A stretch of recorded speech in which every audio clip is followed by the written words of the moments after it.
Olá, o Olhar Independente de hoje abre o programa com o documentário Ramiro do Disco, o Rei da Sinuca. Uma personagem icônica que se dedica às suas duas grandes paixões, a sinuca e a música brega. Ficou curioso? Pois vamos ver agora.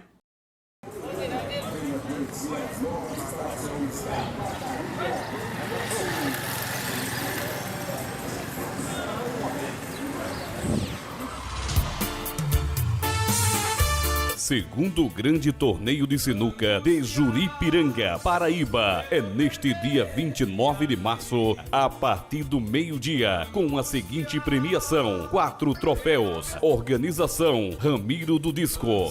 Nunca poder olvidar.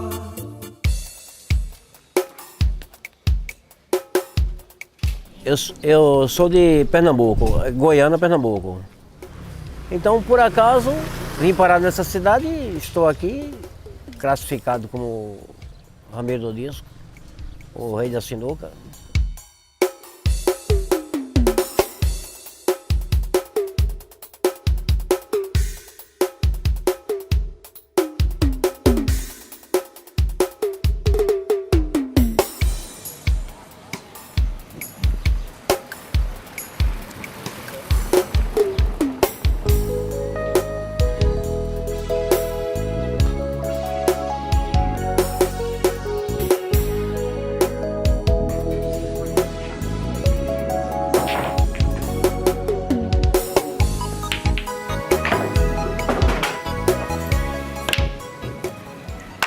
Eu participei de 150 torneios de sinuca, por aqui, por mais do Nordeste, capital, Campina Grande, Belém, Guarabira, Sapé, Goiânia, essas cidades, Timbaúba.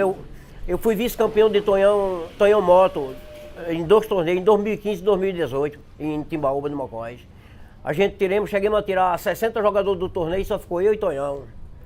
Eu fico feliz de saber que um cara que eu ensinei ele a jogar sinuca, ele me ganhou na sinuca. Então eu sou um cara preparado para o que eu estou falando. Porque tem alguns aqui que eles conseguem me ganhar na sinuca e eles aprenderam comigo. Então, para mim, é um orgulho. Meu parceiro ali, Tartaruga, eu fiz um mapa de uma sinuca e entreguei para ele. É verdade, meu amigo? Fiz um mapa de uma sinuca e entreguei para ele, para mostrar a ele como era que jogava sinuca. E hoje ele me ganha na sinuca. Para mim é um orgulho. Então, eu me considero o campeão. O professor de sinuca daqui de Juripiranga sou eu. Se tivesse nenhuma casa de velório, uma sinuca como modelo de caixão, eu queria me enterrar numa sinuca, que fosse meu caixão. Isso é verdade mesmo.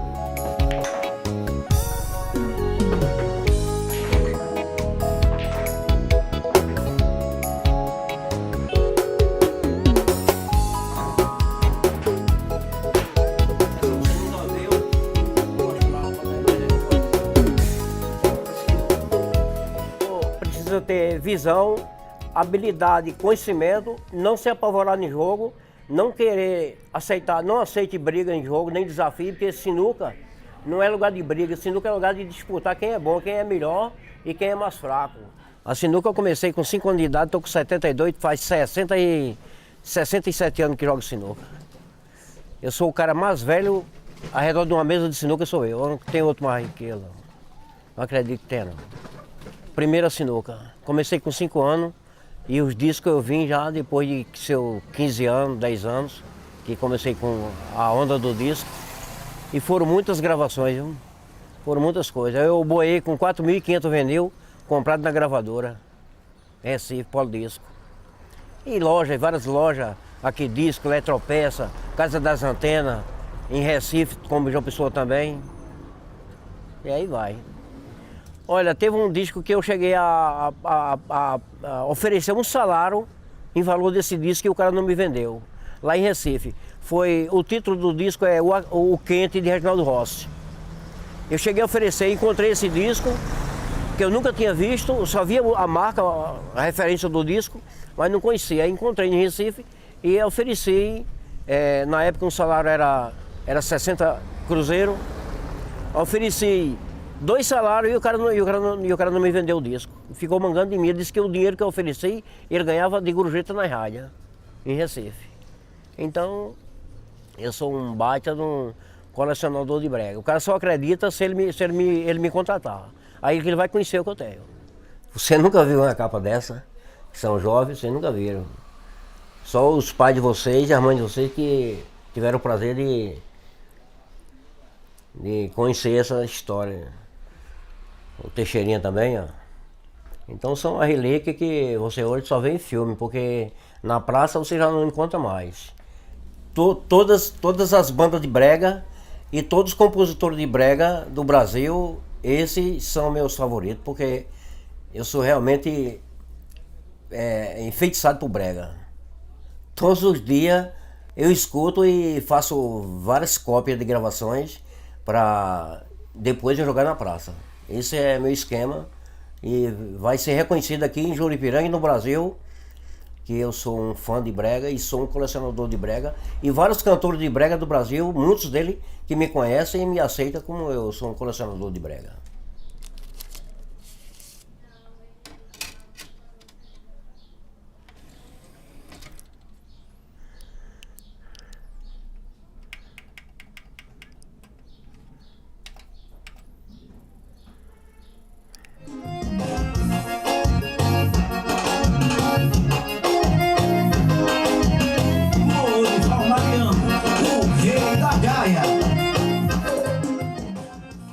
E tá aí, ó, o Leonardo, o Reginaldo Rossi, que é da Jovem Guarda ainda. Então são muitas coisas aí, que o Beto Barbosa, que tá até doente agora também.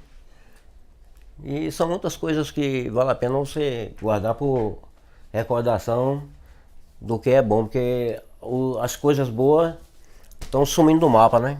Sou eu ali, o rei do gatilho ali, ó. Pode filmar aí, que não tem problema não. Isso aqui eu faço coleta no lixão, lá no ferro velho, onde os caras vendem reciclagem, e eu faço esse brilho, pronto, estudinho aqui. Então isso aqui não tem documento, não tem nada, isso aqui eu fabrico no duro, na cara de pau. Todo esse material aqui eu mesmo que faço. Vou passar pelos postos fiscal, por todo canto, provar que saiu uma reciclagem minha. Aí não tem imposto para governo, não tem nada aí, no duro mesmo. A aparelhagem é caixas de som com brilho e montagem frisada de alumínio e bem trabalhado, negócio bem feito.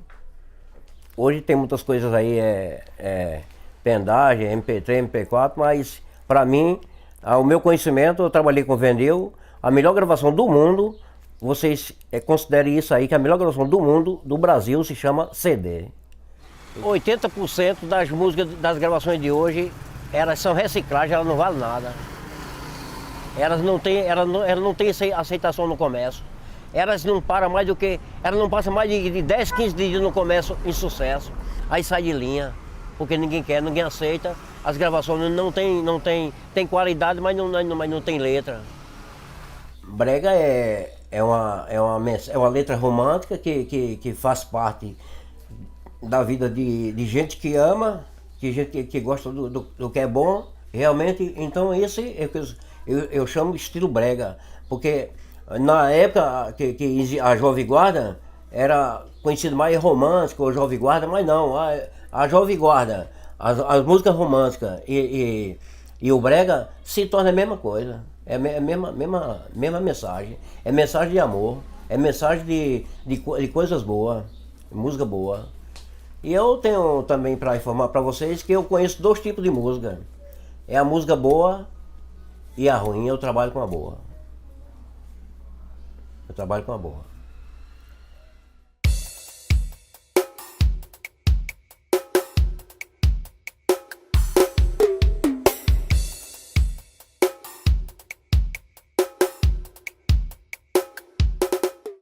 Uma grande figura, né? Então agora veremos a série Inteligência Artificial, o episódio com Pedro Fiuza. A produção é dirigida pelo realizador Vitor Roque.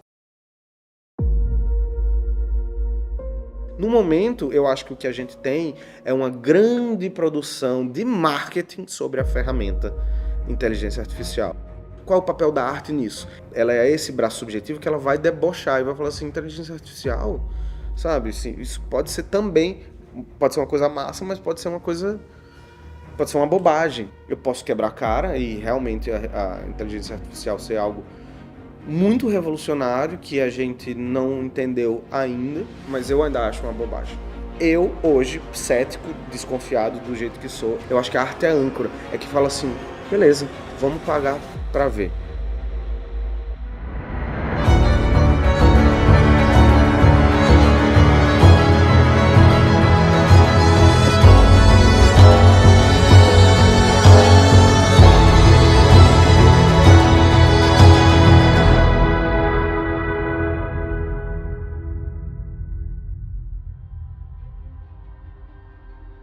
Meu nome é Pedro Fiuza, eu sou diretor, roteirista, produtor. Minha mãe e meu pai tinham essa experiência da comunicação, né, da TV. O meu tio também trabalhava na TVU, era editor. Inconscientemente eu acho que isso me influenciou, obviamente, né, enfim, o trabalho dos meus pais, mas eu acho que eu não sabia na época. Eu tinha liberdade de pensar o que eu gosto de ver, o que eu gosto de consumir, talvez seja uma coisa que eu gosto de fazer também. Eu lembro muito, é doido porque tem esse momento assim específico que é um momento bobo, mas é marcante, talvez assim cronologicamente assim. Quando você vai virando adolescente, você vai começando a se interessar as coisas assim de uma forma mais aprofundada. Então, eu queria aí eu comecei a ver filmes, ir no cinema sozinho, pagar meu ingresso, sentar na TV para ver um filme inteiro. E aí eu comecei também a ler sobre isso, né? E aí nesse ano específico eu me lembro que tava rolando o Oscar, né? Então aquele começo de ano e tal, não sei o quê. E aí eu me lembro, tipo, lendo essa revista assim, deitado na cama da minha avó, folheando. Eu falei, eu acho que eu quero fazer isso, sabe? E aí eu lembro dessa edição específica do Gladiador, acho que talvez tenha sido a primeira ou a segunda edição da 7 que eu comprei. Mas eu acho que nesse momento caiu uma fichinha, assim, sabe? Eu acho que eu quero fazer isso pra minha vida. Nossa, tá de sacanagem. Boa. Você ainda tem a Copa, mas não tem. Eu acho que não tenho mais, tá guardado pra você essa lembrança. Nossa senhora, bicho. Ai, caralho. Eu lembro direitinho dela. Eu lembrava que era essa capa que tinha Russell Crowe, assim, toda prateada. Nossa, eu adorava isso.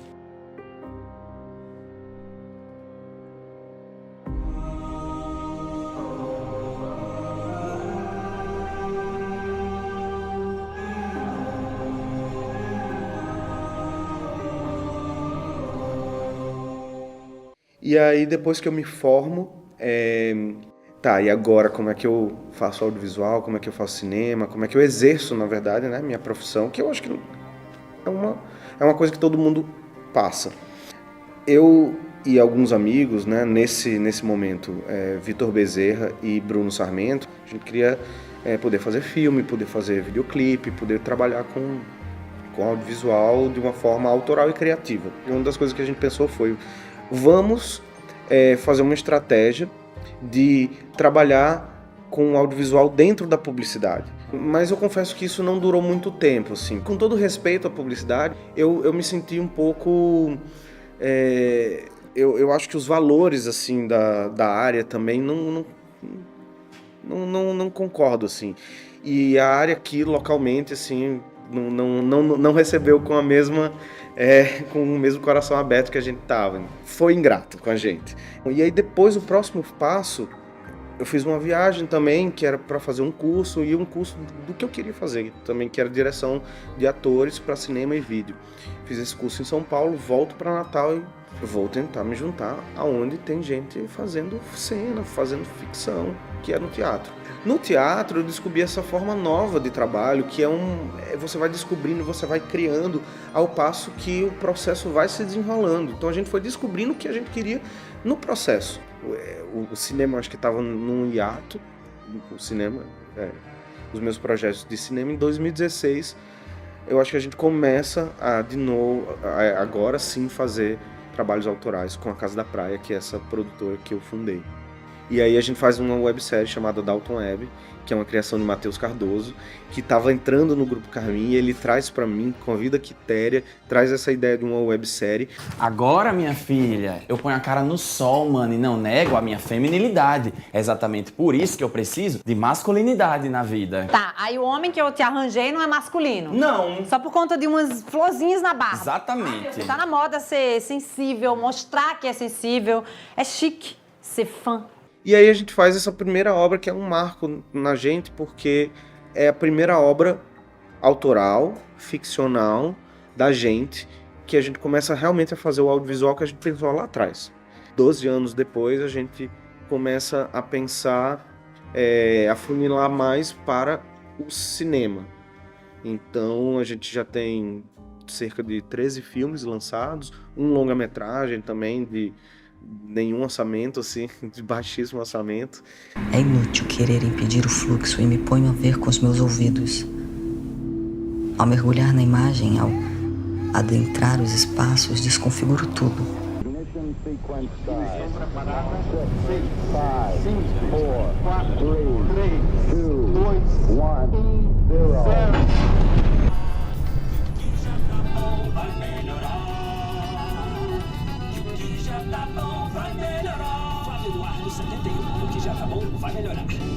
Às vezes a inteligência artificial me soa como uma roupagem nova de formas de domínio, né, que é o interesse de poucas pessoas. A própria história do cinema nos conta isso também, sabe? Quando vem o 3D e a gente viveu isso, mas a plateia dos anos 50 também viveu uma era do 3D que depois morreu. E a gente viveu, quantos filmes a gente vai ver 3D hoje no cinema? Quase nenhum. Alguns termos me incomodam muito, sabe? Que são coisas novas para coisas antigas. Storytelling, para mim, é contação de história, é roteiro. Existe uma profissão para isso, chama roteirista. E você tem pessoas que dão palestra de storytelling. Quem são essas pessoas? Coaches, o que são coaches? A narrativa, sabe? A contação de história, para mim, é uma coisa... Isso é perene. Eu acho que sempre existiu, de uma forma ou de outra, seja através do verbo, seja através de imagens, seja de pintura rupestres na caverna. E isso não depende de tecnologia A, B ou C. A inteligência artificial ela pode ser ferramenta, beleza. Vamos ver até onde isso aqui é uma coisa realmente revolucionária, de modificar realmente a sociedade para um lugar, ou a arte para um lugar, ou a realidade para um lugar. A gente tem que entender que a inteligência artificial está chegando. Ela chegou, ela vem evoluindo, e aí você vai ter força suficiente para peitá-la? E ela faz parte da gente de uma forma tão orgânica que a gente nem percebe que ela está presente.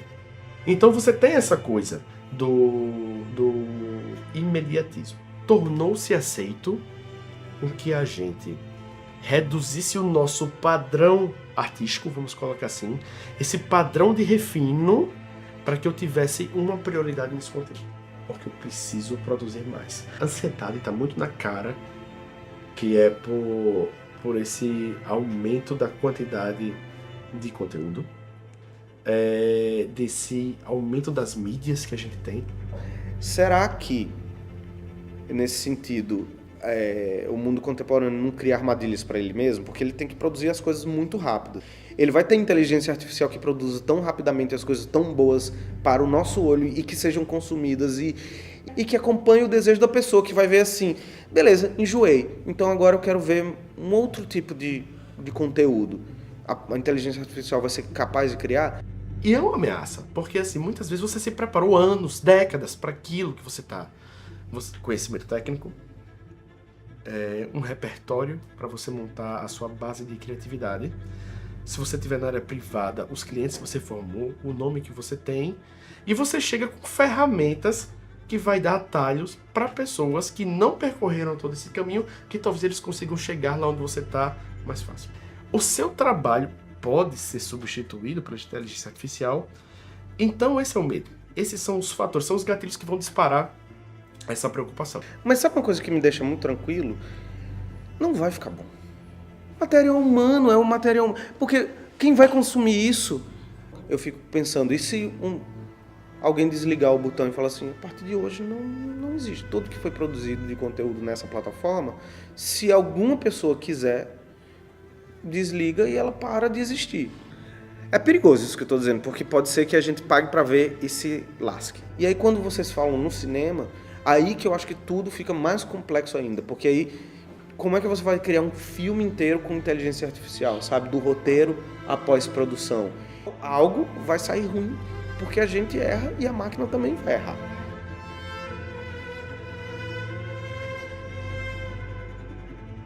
Eu acho que a arte é uma forma de fazer política, mas a arte também é cidadania, né? A arte também é trabalho, a arte também é economia. Para mim, a arte é um serviço essencial. Só que ele é mais difícil de você medir, porque ele é uma coisa subjetiva. E o ser humano precisa da subjetividade para sobreviver, para se manter vivo. É a possibilidade de você individualmente se expressar através dessa linguagem. Então é a leitura de mundo que o cinema faz, mas que individualmente cada pessoa faz e pode devolver de uma forma poética e de uma forma subjetiva, né? Só que eu acredito que essa devolução, ela não é uma devolução simplesmente estética, ou simplesmente para o belo, ou simplesmente de uma forma espetacular. Não. Ela pode ser uma devolução para transformar a sociedade. Você pega a arte, você lê a sociedade, você devolve para melhorar essa sociedade a partir da arte. E eu acredito realmente na transformação social a partir da arte. É só ver o nosso exemplo que nós vivemos da pandemia, de como a arte ela é uma liga de manter as pessoas minimamente sãs. Eu acredito que na pandemia de Covid-2019, as pessoas, muitas delas sobreviveram por causa da medicina e por causa da arte. Ver boas obras é o que me instiga mais, assim, eu acho que é o que me instiga de uma forma mais potente, assim. É algo, assim, às vezes arrebatador mesmo, assim, eu acho isso incrível, assim, sabe? Eu já fiquei embriagado mesmo, assim, de ver uma obra de verdade, assim, sabe? Me sentindo embriagado, como se eu tivesse tomado uma cerveja, assim. Meu Deus, isso é muito bom. Eu gosto muito de pensar na arte enquanto legado. No cinema, eu gosto muito disso no cinema. Você preservar a memória daquele momento e daquele povo e daquela cultura. Eu me interesso muito pelo que é âncora, pelo que é a base de tudo, assim. E eu acho que na escassez você começa a perceber o que é a base. Quando a gente não tem cinema no Rio Grande do Norte, eu fui para esse lugar de procurar entender, então, onde é que as pessoas estão trabalhando criação de cena. É no teatro, é numa sala de ensaio, sem grana nenhuma, mas as pessoas estão lá escrevendo e atuando. Então, roteiro e escrita, para mim, são as tecnologias mais perenes. Então, não vou fazer a leitura tão filosófica, porque eu quero saber o que eu consigo, assim, prever que isso me atinja mais diretamente. E aí a gente começa a pensar, tá, eu posso não ver, mas talvez os trabalhos que eu fiz, vamos pensar eticamente, por exemplo, na questão da inteligência artificial. Será que trabalhos que eu fiz e coloquei na internet estão sendo utilizados para gerar um banco de dados sem eu ser pago por isso, para que isso crie inteligência artificial? Isso, para mim, me incomoda demais. Então, assim, o que a gente pode chegar também num outro debate é uma questão sobre direitos autorais. Qual é a fonte que eu estou utilizando para isso? Essa minha arte está sendo produzida baseada na arte de quem? Então, isso é algo que precisa de uma discussão um pouco maior na sociedade sobre para onde nós estamos indo com o uso dessas tecnologias. Então, elas evoluem muito rápido e a sociedade ainda não está evoluindo à mesma velocidade. O que eu acredito que seria relevante era de que a própria sociedade trouxesse reflexões ou que estabelecesse códigos de conduta para o uso dessas tecnologias. Sociedades profissionais, por exemplo, principalmente daquelas que sofrem um pouco mais com a utilização dessas ferramentas, do processo criativo, músicos, escritores. Eu acho que elas deveriam provocar uma reflexão sobre o uso e limitar em alguns pontos ou estimular a auditoria de dados para a criação dessas ferramentas. Porque, de novo, as ferramentas elas podem ser usadas para um lado e para o outro. Quando ela é utilizada sem essa ética, o que a gente está pensando? A gente está pensando, então, produzir imagem, som, roteiro, talvez personagens virtuais com inteligência artificial. Beleza, mas isso vai entregar o que a produção humana entrega, vamos ver, vamos tentar ver. No momento, eu acho que o que a gente tem é uma grande produção de marketing sobre a ferramenta inteligência artificial. Será que a inteligência artificial ela é propriedade de empresa A, B ou C ou D? Porque se ela for, aí me diz ainda mais de que sim, isso é uma jogada de marketing. A galera está tentando vender o produto. Não que a inteligência artificial não seja também uma ferramenta que pode ser utilizada dentro e fora disso, dentro e fora da iniciativa privada. Eu acredito que possa ser. Mas a forma com que a arte interage para mim, a gente às vezes é enganado por um lado, mas o material humano, né, o fator humano, ele meio que hackeia essas coisas por dentro.